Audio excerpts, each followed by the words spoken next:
Welcome to the Music, Money, and Life podcast. This podcast is brought to you by HowToLicenseYourMusic.com. If you want to learn how to make money writing music for TV, films, and ads, visit HowToLicenseYourMusic.com today for a free video series all about how to write music specifically for use in TV shows, films, and commercials. Music, Money, and Life is the podcast that brings together the best minds in music licensing, music publishing, music marketing, and more together in one place. Learn how to license your music and market your music. Learn the latest cutting-edge techniques for getting your music heard and making money from your music. Learn directly from the musicians and industry insiders on the front lines of the music business. Please don't forget to subscribe and leave us a review in iTunes. Every positive review helps us rise up the ranks in iTunes, gain more subscribers, and attract more and more great guests. And now, without further ado, here's today's podcast.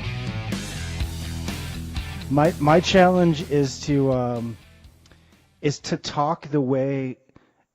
You know what, Gary? Let's start it right now. We're starting. This is the start of the pod. I want to start the podcast differently because I always do this very formal. Hello, welcome to another episode of Music, Money, and Life podcast. I'm your host. I want to get away from that. So this is the official start of the podcast. I'm here with Gary Gray, a man who probably needs no introduction at this point to my audience. At least I think most of you are familiar with Gary. Gary, this is I don't remember if this is your third or fourth. I know for sure that you've had the most appearances on this podcast, more than anyone else. I don't remember if it's your third or fourth appearance, but you've definitely been on here more than anybody else. Do you remember? I think, I'm not sure. I mean, I'm both honored and humbled, and I appreciate that. I'm not sure if it's 3 or 4, and it's been over a period of, like 4 years? You were actually the very first guest on this podcast, and I want to say that was in 2013, I think is when I like, in the beginning, I would kind of do the podcast very erratically, and I would do like an episode a month, once every 2 months, which is kind of what I'm going back to. Like at one point I was doing them on a weekly basis, and then I just got so busy with so many different things. But yeah, it was way back. It was in 2013. You were the very first guest. Wow. I am honored. So yeah, I think it's been 3 or 4. And how many have you done now? You've done so many. I've done 1,374. No, I'm joking. I've done. I almost believed you. I think this is like 83 or 80. It's like mid 80s. That's awesome. I'm closing in on 100. And tell me what you think of this idea, Gary. Sort of what I'm thinking is when I get to 100. I want to switch to a video format. I mean, I'll keep releasing this podcast on iTunes, and I'll do an audio only version, but I want to have a video version as well. But I sort of, like, to be honest, like I got an email from somebody the other day that listens to the podcast, and they're like, your podcasts are getting better and better. And I've heard that from quite a few people at this point. So I feel like I'm just now kind of getting to the point where the audio, like I'm comfortable doing this, so I feel like it's going to be a whole new learning curve once we switch to video. What do you think? What do you think in terms of like video versus audio? What do you prefer to listen to and or watch for stuff like this? When I'm home and I'm on my computer, I really like video, and then if I'm on the run with my phone or something like that, it's harder sometimes to watch the video depending on what I'm doing. But I like the fact that it's there and available, the video. So I really like that. Yeah, maybe for people listening to this, maybe drop me a comment below this podcast and let me know. Like, would you like to see a video version of this podcast, or are you fine with audio? Because like I think that like the information, like we don't need to do video. I don't know that it will really add to the quality of the content, but I know a lot of people like to watch video on YouTube. So look for that in the future. Once I get to around 100 episodes, I think I'll start doing a video version as well. I like it. That's my vote. Video. Cool. 1 vote for video. We'll see what people say. So as a lot of you know, I got to it's kind of an interesting story. Gary and I have known each other like 5 years now, I think. Like we met like 2012 maybe. So yeah. We met online initially, and Gary actually took one of my courses, and we somehow started this dialogue in this correspondence, and we've worked together a lot since then, both on my own tracks and these courses that we've created together. But I've actually only hung out with Gary twice in person. Once was in 2015, and then again this past September. But it was interesting, so we did 2 retreats this past September in California. We had people fly in from England, Italy, Australia. It was really cool, I have to say. If anybody who was at the retreat is listening to this, it was really, really cool to meet so many people in person. But it was funny, one of the girls who was at the retreat, she was like, you guys have such a good rapport. She's like, you guys must spend a lot of time together. And I'm like, would you believe me if I told you this is only the second time we've actually met in person? And she was blown away. So it's funny to me, because I do feel like we have a good rapport, but it's funny that most of our relationship has been kind of online and communicating remotely. Yeah, it is. It's a new world, and it's I guess just from our own commonalities, we've been able to build up this rapport. So we have similar goals and we have similar backgrounds, and it's just been a great relationship. I really appreciate, the being a partner with you on this, and it's just something that's been a big part of my life, actually, and it is funny how you can develop such a rapport online, because that's how life is these days. Yeah, absolutely. I mean, regardless of where you're located out there listening to this, we live in a new world, and you can literally get in touch with just about, almost anyone. Obviously, certain people are not as accessible. So we did these retreats. I wanted to talk to you today. It's been a couple months now, Gary, since we did the retreat. It was our first live event, and it was something we had talked about doing for a couple years. We finally got around to doing it, and we were so excited that we did 2 of them over the course of 2 weekends in a row. What did you think, Gary, now having done the retreat and looking back, how did you feel about it? I felt great. It was beyond my expectations. It was great having you here for so long, because we were able to, do a lot of networking. So part of the retreat for me was the things that happened on the periphery of the retreats as well. Like, you and I got to do a lot of networking in Hollywood, and we went up the coast there, on Pacific Coast Highway, and we've met some really good people that you have been in touch with on your podcasts, which was really cool. Yeah. And then from the retreats themselves, I thought it was fantastic. I'm looking at the list of people that came right now, and every one of them has a story that is connected with some form of success that they achieved by being here. So the value, and that's why we did it. We wanted to help people, and so I felt really, really good about what we were able to do by having people here in person. Wasn't it awesome to meet some of these names and just get to know the people and then get to work with them in the studio? And I thought that was awesome. Yeah, it was really rewarding. And as you know, sort of going into it, I had sort of mixed feelings. Not that I didn't want to do it. I always loved the idea of doing it. It was just logistically a lot of work. And to be honest, and we've talked about this, Gary, at the end of the day, I didn't really make that, we didn't really make a ton of money from doing it, to be honest, but it was so worth, there was a moment during the second weekend where I went out to dinner with 5 or 6 people. I think you were in the studio or doing something at home, but there was this moment where we went out and we were just hanging out. We weren't talking about music. We were just kind of hanging out, connecting, and it just hit me this is such a cool moment, because I'm here hanging out with people that found out about me and you through the podcast and the website. So from that standpoint, it was really, really cool. And we've decided to do this on an annual basis. Logistically, I don't think we could. Maybe twice a year we could pull it off, but as you know, Gary, it was a lot of work leading up to it. Yeah.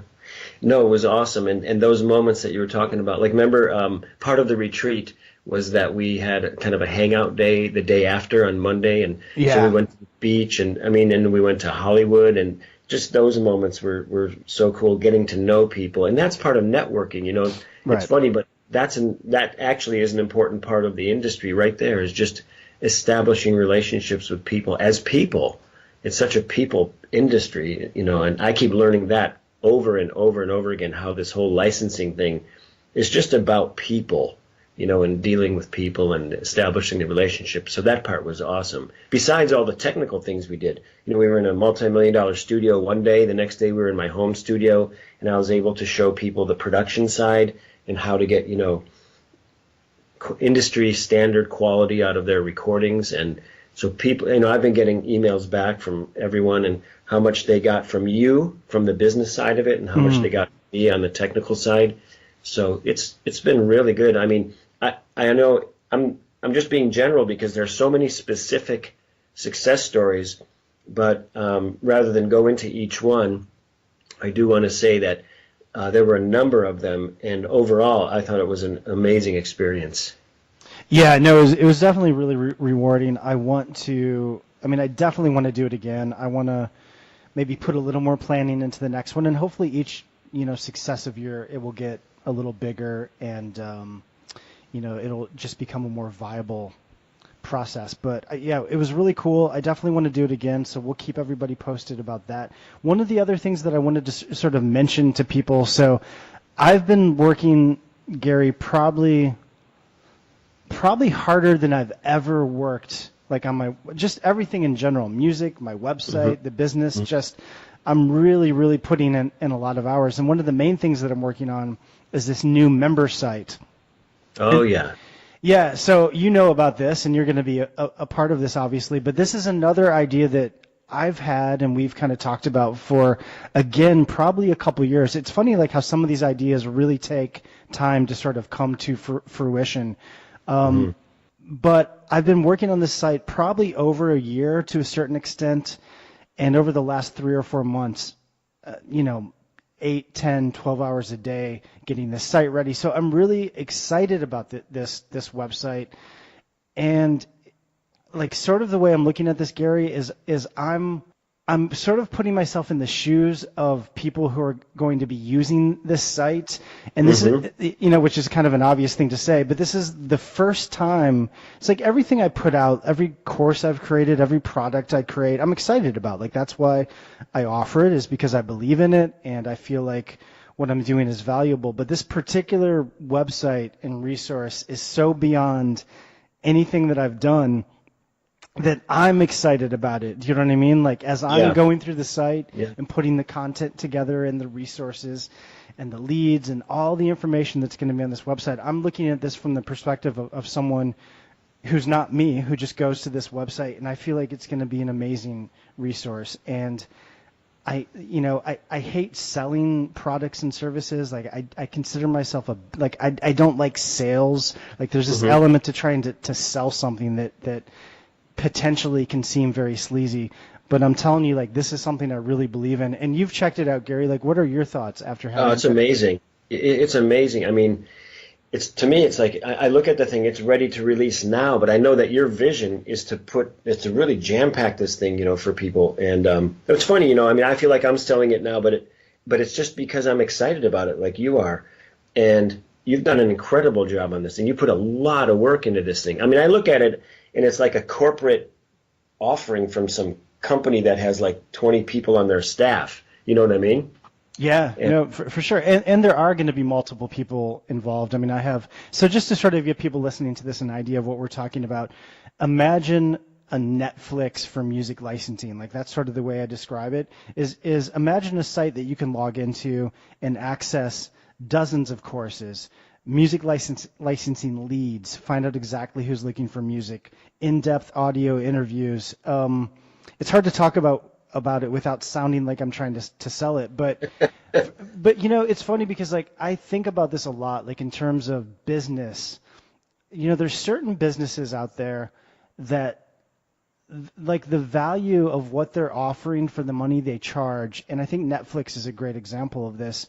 It's such a good deal. I mean, I was thinking about this today. I have Netflix. I know I'm kind of going off on a tangent, but stick with me. But it's totally on the subject though, because this is what you're putting together. Like you said, it's like a Netflix for the music industry. Exactly. So I have Netflix. I just subscribed to Amazon Prime which is amazing, by the way. I didn't really even know about Prime until a couple weeks ago, and I checked it out, and it actually, I think it kind of blows Netflix out of the water. There's a much bigger selection. But with both of those services, I mean, look, if you compare Netflix or Amazon Prime to going to Blockbuster, just a few years ago, where each movie was like $5 or $6. Do you remember those days when one movie was like $6, and that seemed like a good deal?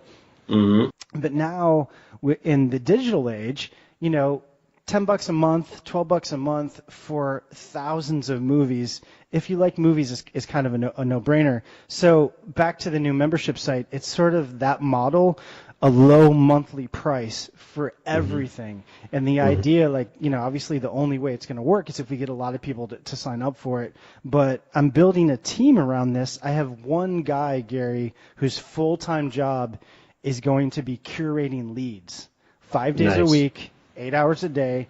Nice. Contacting companies, researching companies, updating information. Like one guy just doing that, right? I have somebody else helping with marketing. So it will be a small team, and then the contributors, you're going to be a contributor. Eddie Gray is on board. So awesome. I'm excited. Like I said, I don't think I've ever been more excited for any of my products or services. Yeah, no, you should be. And, for people that, are listening, because I've seen the site already, I just get lost in there. I go to all the different tabs and stuff there, and there's so much on each category. And I don't want to give it away now, but it's just, it's already, I mean, you've done an incredible job on that thing. Yeah, no, I think it's going to be really cool. And I don't think there's anything quite like this. I mean, there are definitely sites like SongTrader and other sites that charge a monthly fee for leads, but this is different than that. Leads will be a part of this, but leads will be just one component of multiple modules. So anyways, I don't want the whole podcast to be about this because we're, again, probably 2 or 3 months away from launching this. So we're not quite there, but I wanted to kind of bring it up because I'm really excited about it.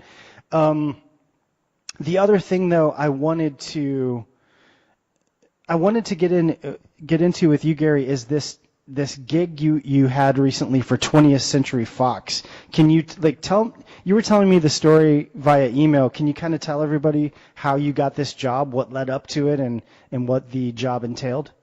Yeah, it was one of those breaks. I mean, we all talk about in the music industry, and I do music. As you do, we do this full time, and so. I literally got a telephone call from 20th Century Fox out of nowhere, and it was the head of licensing for 20th Century Fox, the film division, and actually it was the overall music division, overall their video games, films, and all their properties.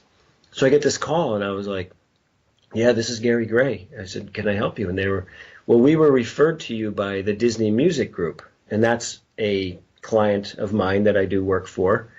And if I step back one step to the beginning, it was very interesting. There's a guy that I work with on tribute bands. I do production in the studio for this tribute band, a U2 tribute band. And I did the song One, that hit One by U2. Sure. I did it's called a re-record, where I just re-recorded the song to sound like the original with this tribute band.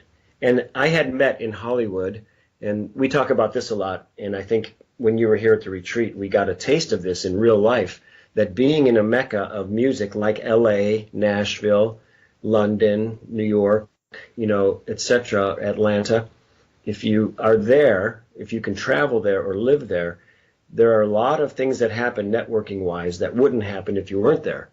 So I met Steve Lillywhite several years back, and he's producer, Grammy Award-winning platinum producer for U2. And we kind of hit it off, and we talked a lot about production and producing and all that. So after I made this song, this recording of One, I sent it to Steve. He had given me his email, and I didn't even think I was going to get an email back, to be honest. The guy's busy, and he's not going to want to listen to this, re-record of One. In 5 minutes, I got an answer back, and he said, "Gary, this sounds just like the original," like 2 exclamation marks. And that was really cool to get, from the guy himself. Yeah. And so So there's a niche that I've built among several niches that I have where I can listen to a recording and pretty much recreate it. So then with this tribute band, we started a Genesis tribute thing going on, and I was doing orchestrations for it and adding orchestrations to Genesis, one of my favorite bands growing up. Cool. So long story short, this guy that I was working with in this tribute band, he had his own band, and his guitar player happened to be, I didn't know this, the head of licensing for the Disney Music Group. And for several weeks, this guy was complaining about this problem they had at work. And so the guy that I work with said to the Disney person, said, well, what's this problem you keep talking about? And he goes, well, we need to find somebody that can take recordings and to the quality of the Disney Music Group, recreate certain, different compositions and orchestrated things and all kinds of different genres. And so he goes, and you're having trouble finding somebody like that? And he goes, yeah, we can't. He goes, I got just the guy for you. So that was how this all started. So he told his guitar player, Buddy, who was the head of licensing for Disney, about me. I got a call from Disney, and I did 5 major projects for them. And those projects are very lucrative because maybe for like 2.5 minutes of music, you're making at least, $2,000 up front. Nice. And so it's very demanding quality-wise. I mean, you could imagine you're submitting something to the Disney Music Group. It goes through their whole licensing board. They have a board of people that have listened to it and put their stamp of approval on it. So the cool thing is that I've, so far I've done 5 for the Disney Music Group, and they've approved all of them, and then they were happy with me evidently, because then the head of their licensing division referred me to the 20th Century Fox, and so that's how this happened. And so 2 weeks ago, I did my first job for them. They actually asked me, which was cool, they asked me to go down to the 20th Century Fox lot for an interview. Yeah, you told me that. That's really cool. And that was awesome. So I got to go around and look at where they did, all these Star Wars scenes and The Simpsons, and then the big sound stage where they actually have the 101-piece orchestra, where they lay down the tracks for these films. And we met right next to that in the licensing office, and that went really well. And by the way, they asked me, do I, when I was there at the interview, do you do other genres and other things? Do you have any other recordings? And of course I was prepared, and I said, here.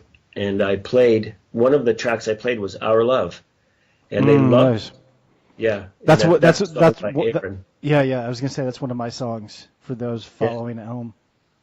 And they loved it. They're like, who's that singer? What is this? That sounds awesome. They love this, the whole folktronica thing. Yeah. So how much are they going to send me? Where's my check? Yeah. When you should be seeing that shortly. So, No, that's cool. That's cool that they heard it. Yeah, and so what happened was at that interview they said, okay, well, this is awesome. Looks like we're going to go with you, and it's going to take us some time to get our first project for you.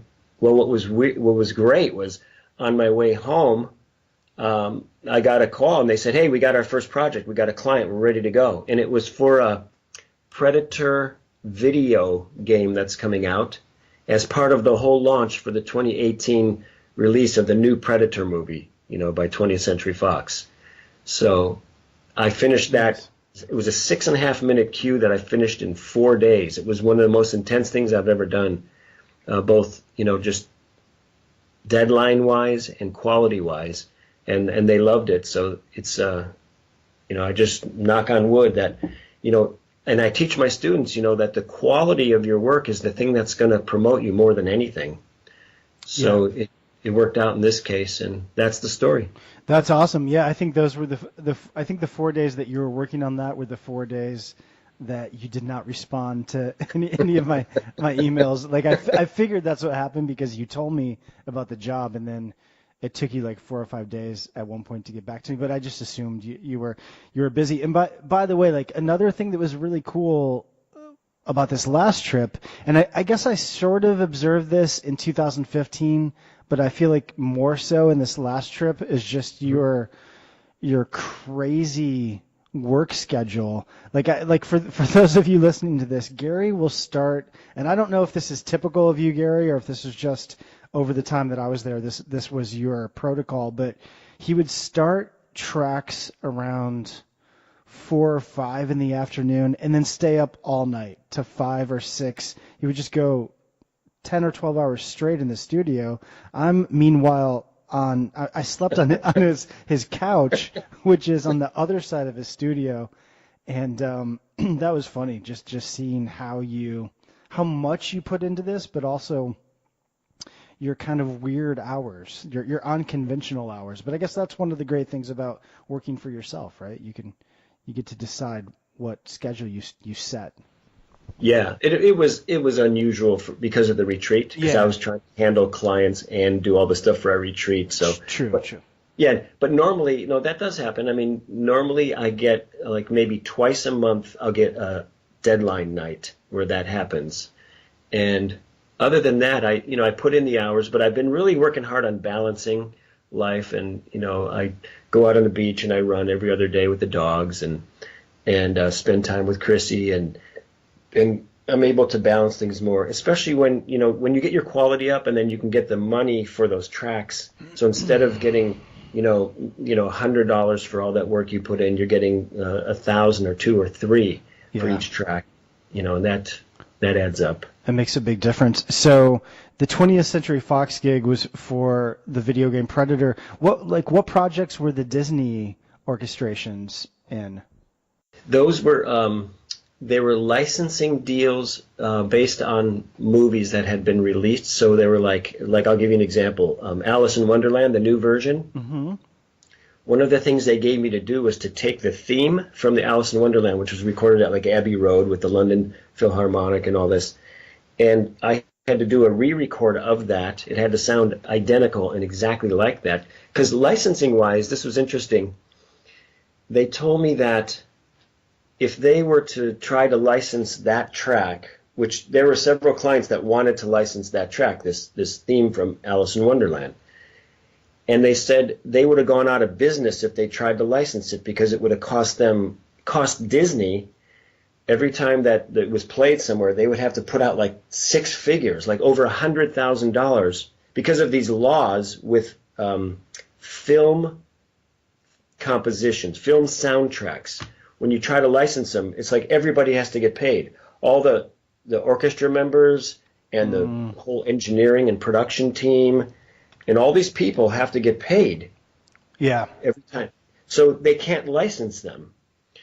And so there's all this potential income that they lose. So what they do is they'll make, and this is one of the things I do for them, I'll do a re-record where I have to make a recording that sounds identical. I mean, you have to Shazam it and it works. Oh, wow. So, And I've been able to do that. I guess from what I understand now, I didn't realize this, but I'm one of the only people in the industry that can do this to that standard, and that's really kind of cool. So I have that niche I've created. That's awesome. So for the Alice in Wonderland, so was it used in the film, what you did, or where was it actually used? It was licensed. David Walsh is the person that I work with over at Disney. And what he's doing is he's putting together a list like of his cue sheets, like of where it was used around the world. Mm-hmm. So he gave me like regions where it was used in the world, but I don't know the specifics yet. He's going to send me a list. So it was used all over the place. But was it used in the film or in conjunction with the film? In conjunction with it for different licensing deals around the world. Okay, for promotional usage or do you know? Commercials, video games. Like I didn't realize this, but I've always wanted to be a video game, guy on licensing. Yeah. And because you know how this is, we know this personally with your music, is that sometimes you don't find out that cue sheet until like months later, right? Sure. Yeah. So now I'm finding out that some of the uses were video games. So that's kind of cool. Okay, yeah. That's cool. So they just use it wherever they want in conjunction with the release of the film. Well, that's a really cool niche. So do you think with 20th Century Fox, do you think they will – is there any sense of whether or not they're going to come back to you with more jobs? Is this a regular thing, or is it just kind of Yeah. They have a whole list. They just told me that I'll be getting a whole list of more projects in January, because the industry pretty much shuts down right around now. Yeah, for the holidays. And the cool thing is that I was able to get one in before the holiday. Yeah. And so, I made my mark, and they loved it, and they said they're going to send me a whole list. So as soon as Christmas is over, 2018 looks great. No, that's awesome, and that's exciting stuff. Yeah, one of the other things that Gary and I are working on we're doing these instrumental cues, and we kind of have a connection out in LA with somebody who does a lot of work for a few different TV shows. So it's kind of opened up a new opportunity for us. And I really feel like, I don't know about you, but like the other thing about going out to see you again and doing this retreat and meeting all the different music supervisors and composers is I feel like I left, after the 2 weeks that I spent out there, I left LA with more of a sense of clarity about what I'm doing, like both music-wise and business-wise. Like just a lot of things came into focus for me. And one of the things that I'm much more clear about is simply the volume of music that I want to make. So like one of the things Gary and I are doing is we're doing one instrumental cue a week. So that's 52 a year. And to be honest, like that's not even really that prolific compared to other composers we know. But for me, it's sort of a different niche. I mean, I've historically done mostly vocal kind of singer-songwriter stuff. But it turns out I feel like I'm really good at this. Like I'll play you guys one of the cues we're working on, but they're really fun to put together. They're simple to put together, but they're still, and like this is maybe just for whatever reason I had this misconception about this style of music. I always felt like it wouldn't be artistically satisfying, but I'm telling you, like this most recent one that we put together, like I really got into it, coming up with really simple melodies. They come together really quickly, and I mean, honestly, it's just nice to not have to worry about lyrics and vocals for a change, because I feel like that's such a big part of licensing vocal tracks is obviously the vocals. So, yeah, that was like one of my takeaways was going for quality always, but going for volume. Like the more tracks you have in your catalog, so this is sort of for everybody listening to this, the more tracks you have in general, assuming they're good and they're high quality, the more licensing opportunities you will find. Like it's really that simple.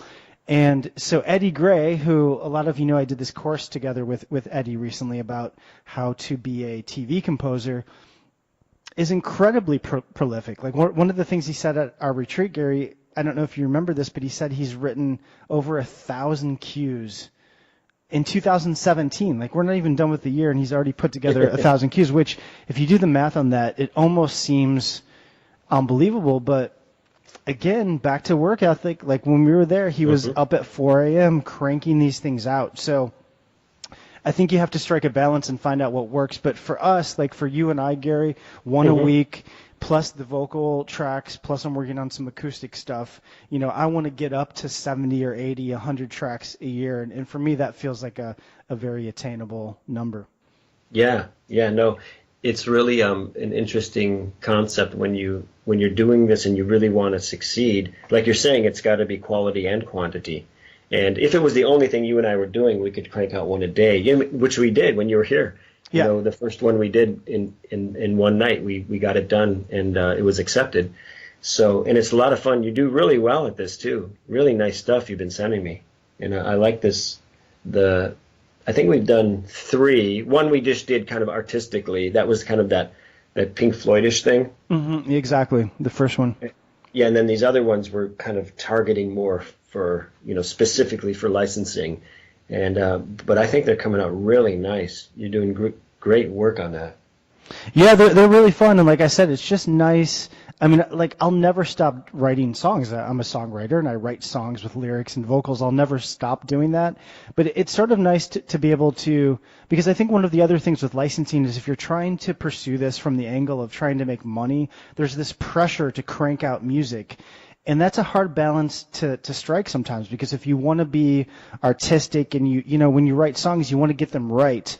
So it's nice to be able to, like, I'm still working on, I have a new album coming out next year. I'm still working on that, but there's not the same sense of pressure of like trying to rush these things out, because I know that in the meantime, we have this other project that I can easily do one or, you know, eventually we'll do 2 or 3 a week. Like they're really easy to put together. So it's a nice balance for me. But like you said, I mean, I feel like one of my problems is, and this is something I'm thinking more and more about, but I feel like I take on too many things. Like I have so many different things that I want to do, and sometimes it's hard to know which ones to focus on. I mean, I want to make music, obviously. I want to keep licensing music, but I have this member site. I have a music marketing company. I'm launching a music library. I mean, there's like 4 or 5 different things that I'm trying to balance, plus, you know, trying to have a social life. So it's not easy.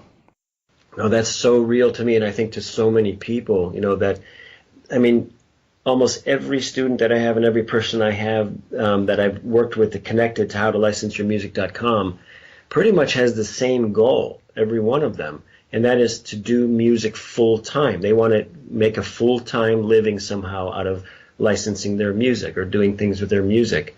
Yeah. And the challenge that you're talking about is so real. You know, it's like, so I'm constantly focusing and streamlining and refocusing and reorganizing to optimize, you know, the hours in the day, because you're one guy when it comes down to it. Even if you have a team around you, which you have and I have, you know, we still have to call the shots and we still have to run our businesses as entrepreneurs. Yeah. And so the cool thing, you know, through all this, as we struggle through this and figure it out, you know, then we learn and we're able to share that with everybody out there. And that's the awesome thing. I love that. Yeah, absolutely. And I mean, I feel like at the end of the day, whether you're doing something entrepreneurial or you're doing something related to music, like I feel like the principles that work and are effective are more or less the same in really any endeavor. Do you know what I mean? Yeah. And this is something, I don't know if you can relate to this at all, but I read constantly, and I'm really into business books and entrepreneurial kind of self-improvement books. But the latest one that I'm reading is this book by this guy named Grant Cardone. He's a real estate business guy.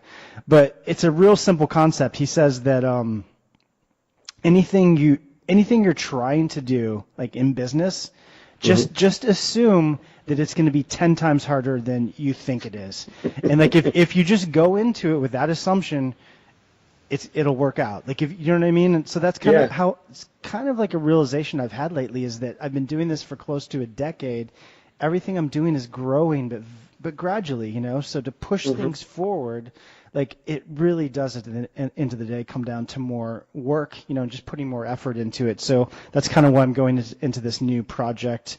I mean, everything with just this knowing, this realization that it's going to be a lot of work, and be okay with that, and still take time off and balance my life. But do you know what I'm trying to say? Like, I just feel like a lot of musicians go into the music industry thinking, it's ironic to me. It's like there's this attitude that you can just be this laid back kind of musician and tap into your muse and everything's going to magically work out. And maybe every once in a while it does, but it just seems like an industry where really the reality is, you know, unless you're really, really lucky, you really got to put a lot of effort into this. Totally. I can totally relate to it, to answer your question. And it's every family member that I've been close to, and every relationship I've been in, you know, they've always asked me, how long is it going to take when you're going to be in the studio today? How long is it going to take? And I would say, you know, 4 hours. And then after a few months, they'd say, all right, times 3, so it's going to be 12. You know, like, it was always more like that. That's why I smiled when you said that guy's philosophy, which makes sense to me. Just assume it's going to be 10 times harder than it really is, you know, going into it. And then you won't be so disillusioned. You'll go, okay, well, that's what it takes. So what's this guy's name again?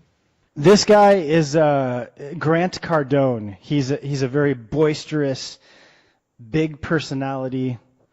He rubs a lot of people the wrong way, and that's kind of another interesting thing about these marketing guys, is you kind of with some of these characters, like, you either kind of get them or you don't. But Right. he's very abrasive, but I like him. I like this sort of, lately I've been really attracted to sort of no nonsense, like philosophies that are just real. Like there's so many people trying to sell you stuff and trying to convince you that you can make millions overnight, or you can do this or you can do that. And I think it's all possible, but I think for business and music, like these are things that take years to kind of develop and get rolling. So I just think you have to know that going into any of these endeavors. Just be realistic about it and be patient. You know, things take time. Yeah, yeah. No, I like it. I totally relate to it. You know, and from my perspective on production, you know, I tell my students, you know, I'm going to teach you theory. I'm going to teach you, your DAW like the back of your hand. You know, and there's a lot of people, their first reaction is, I don't need theory. I don't need that. I want to learn this, but that. You know, they get kind of selective about what they want to learn, and they don't have the overall picture. And the way that I'm able to make a lot more money per hour in the studio, because I've gotten the clients that pay and have the budgets, is because I put in that, you know, that extra work and that preparation of my craft. Yeah. And you do that with your songwriting and with the business end of it. You're able to really dig in and give people, you know, deep insights into the business and not just like skim it over. Because I guess the culture is into, you know, this instant gratification, especially with all the technology we have. And there's this old school work ethic that if you mix that in with the high tech, you're going to come out really shining at the end. Yeah, absolutely. And I think you can definitely, I mean, don't get me wrong, you can expedite your success. And I think a lot of what we try to do with our courses and the podcast and the training is give people information so they can get to where they want to get faster. I think that's realistic, but I just think you need to be practical about things. Like this isn't, you know, it's not an easy business, and it's something I've said over and over in my courses and podcasts and training. Like it's a hard industry, but if you accept that and embrace it and give it time, you'll be successful. I mean, that was Eddie's thing. You know, he's a full-time TV composer. Like imagine that if you're listening to this, he makes his living writing music for television. How freaking awesome is that? But it took him 4 years. It took him 4 hard years. And I think a lot of people just aren't willing to put in the work, you know, and I get it. Yeah. I definitely have a lazy part to me as well, but you know, you got to make choices. Like, what do you really want it, or would you rather watch Stranger Things? Yeah, and Eddie's a great example of, for you and I, just as like proud uncles, you know, of the nephew, because, you know, I've taught him the production side, you've taught him the business side, and look what he did with it. You know, it's amazing. Yeah, no, he's on fire, and it's like, it's funny. I was talking to him a couple of weeks ago. We did the podcast and the course and everything, but he was saying, he's like, you really inspired me, you know, at a critical time when I really needed it. And I was like, that's funny because now you inspire me now. Like I kind of inspired him to get started, but now 3 or 4 years later, like I'm looking at what he's doing, and I'm like, damn, man, like you took the shit I said really seriously. Like you really took it to heart, you know? Yeah. I mean, he would take such detailed notes, you know, during my lessons with him, and he would do everything that I would say. And that sounds like obvious, but not every student does, you know? Yeah. Exactly. So I feel like, the information is out there. I mean, the path to success in the music industry, it's not the same as being a doctor or a lawyer. It's, you know, everybody's path is different, but in terms of the work and the effort you put into it, it's pretty obvious. Like that's a prerequisite for success. So, you know, don't expect to sit back and have money rain in your lap unless you're really lucky. Yeah. Yeah, and like they say, luck is where opportunity meets preparation. They do say that. Yeah, I love that quote. I heard that at Berkeley, and I always thought that was a great observation. Yeah, luck is what is it? Luck is when preparation and opportunity meets. You have to be prepared, which is putting in the work. And if you put in the work and you make the connections and pursue leads and get things rolling, like eventually opportunities. I mean, like this opportunity for this TV show. Like this is a great example. Like, you know, this is a good opportunity for us, but you obviously have the production chops to do it, and I have the the guitar playing and songwriting chops. Like if we hadn't been doing our respective crafts all these years, we wouldn't be ready for it. Exactly. Yeah. So it's really it's funny. I mean, these kind of trite, similar statements and rules and golden rules get repeated, but they're so true. They're so real. They're so right. It takes the re-inspiring yourself, re-dedicating yourself, putting yourself around people that can keep re-inspiring you, because it's not easy, Yeah, and it's not, and I think a lot of it, like maybe the challenge is, I mean, think of it this way, Gary, like if you're a songwriter or a musician out there and you're first starting out, let's say you're 20, okay?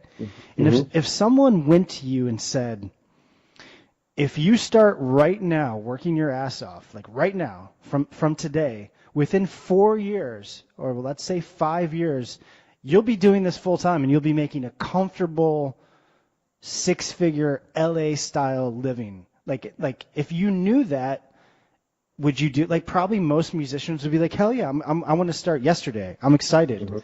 But I think the challenge is people don't have that sense of certainty. They don't know that success it's not a foregone conclusion. It's something you have to work towards.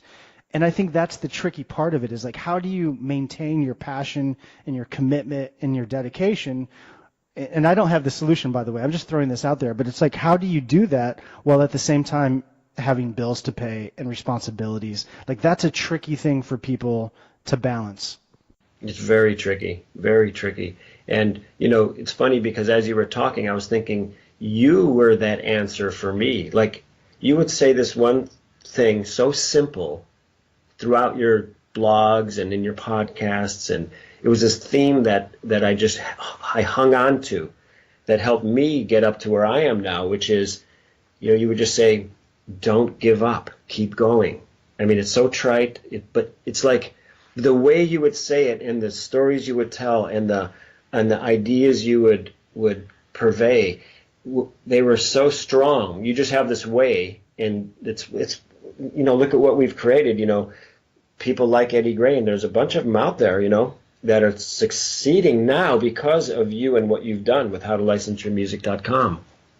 Yeah, and exactly, and the don't give up thing, like that is sort of a trite mantra, but I mean, there's a reason these things are sort of cliche and you hear them over and over, is because there's a lot of truth to them. So I think like the one caveat I would add is like, don't give up, but also like learn from what you're doing, like try different things. Don't be so bullheaded and stubborn that you stick to a path that just clearly isn't. I mean, that's another part of this too, let's be honest, because like even in Eddie's case, he sort of pivoted. Like he wanted to be one thing, and he went in a different direction based on data, and like he learned and he grew, and he still does music, but he's doing a very different style of music than what he started out doing. So I think part of it too is like learning the industry. Like, God, this is becoming such a long-winded, long podcast, but that's okay. But this reminded me of something, which is, do you remember when we met Jimmy Dunn in L.A., the songwriter? Yeah. And that was so cool. We got to go hang out with this songwriter, Jimmy Dunn, who's written songs for like Whitney Houston and Kenny Rogers and Take Five and Anne Murray and all these artists. But we got to go hang out with him at his beach club, Cabana. But like, there's one thing he said to me that like really, I'll never forget this.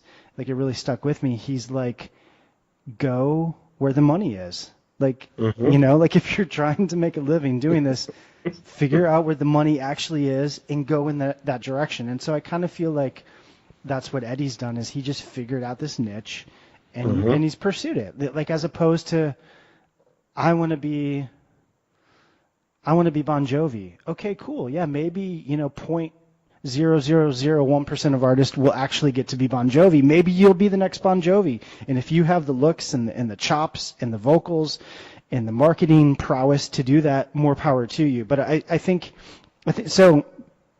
Don't give up, but also like figure out a viable direction. Yeah.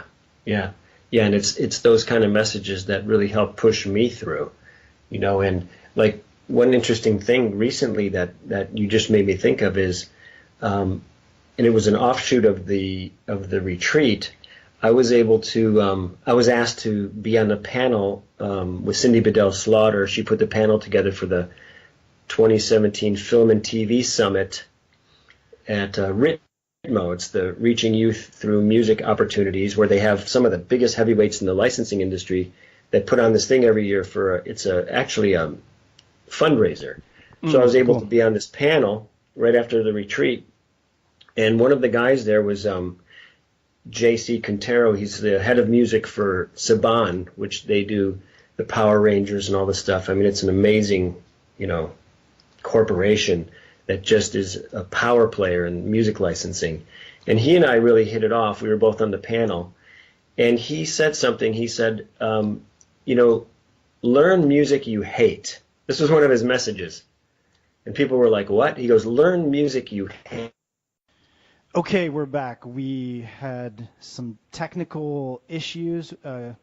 Gary was cutting out, but we're back now. And Gary, you were just starting to tell me about this concept. I forget who it was, but someone was telling you that you sometimes have to do things you don't necessarily want to do, that you don't like to do, in order to kind of expand your repertoire. Yeah, it was J.C. Quintero. He was one of the fellow panelists from this Film and TV Summit that I was on with Cindy Bedell Slaughter recently. And so he said, learn music you hate. He goes, don't listen to people who tell you just do what you do really well and just get that out there for licensing. He said, if you learn music you hate, you're going to not hate it anymore. You'll actually appreciate it. You'll actually maybe even start liking it, and you'll open up not only musically, but you'll open up your networking, and that's a way to go, like you were talking about, go where the money is. He's like, that's one way where you go where the money is don't put on blinders, horse blinders, and pigeonhole yourself. Learn different genres and get good at them and appreciate them, and your networking is going to just open up like crazy because you have all kinds of different people that you'll be dealing with. That was basically it. Yeah, no, I think that's good advice. I mean, I would probably phrase it slightly differently. I wouldn't necessarily say do things you hate, but I would say try new things. Like try things that maybe you wouldn't be open to necessarily. I mean, kind of like doing these instrumental cues is a great example of that. Like never 5 years ago or even 2 years ago, I never really would have considered doing this. I don't know if I thought it was beneath me necessarily. It just wasn't my thing. But now that we're doing it, like they're, and I'm not just saying this, they're legitimately a lot of fun to do. I think part of the fun is just how quickly they come together. But try new things. You never know what you're going to be good at until you try a lot of different things. But I wouldn't necessarily don't force yourself to do things you hate. Like I remember I was studying. I mean, that's my opinion, but I was studying guitar. I studied guitar at Berklee, and then after I left Berklee, I kept taking lessons in Illinois, and I was studying with this jazz guitar teacher. And I told him, because I wasn't really that into playing jazz, but I felt like I had to get into it. Like I felt like that was sort of the logical, if you're good at rock, you have to play jazz. And I remember one day I had this conversation with my teacher, John, I forget his last name, but he said, if you don't like jazz, don't play jazz. It's just like such a liberating thing. He's like, you don't have to play jazz. Like there's no prerequisite that in order to be a good musician, you have to be a jazz musician. But that was sort of the idea, I think, from having gone to Berklee, because Berklee is there's a lot of great jazz players there. So I just felt like I had to do that. But it was just kind of this liberating moment where he's like, if you don't want to play jazz, don't play jazz. Like don't force yourself to do things you don't like. But I would say try them. Try a lot of different things. And that's how you're going to figure out what you're actually good at. Sure. Yeah. That's it is a big jazz school there. So it was interesting to hear from somebody like that. Yeah.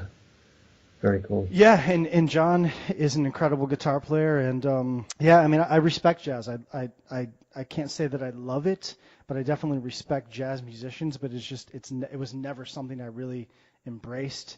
I think in order to play jazz and do it professionally, like you really have to love it. It's not an easy path, but the musicianship is incredible. But listen, let's do this. I'm starting to ramble.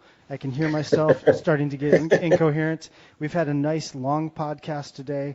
Let's end on a high note. I want to leave, though. I want to end with playing one of the cues that we put together. This is the most recent one. We've done, I think, 3 so far. Like I said, we're doing one of these a week. This latest one, I changed the name, Gary. I don't know if I told you this, but we called it Minor Epic, but I changed it to Floating. I like it. Yeah? I thought that was a more representative title of this track. So this track is, again, called Floating. I play guitar on it, and Gary did the production and arrangement. Awesome.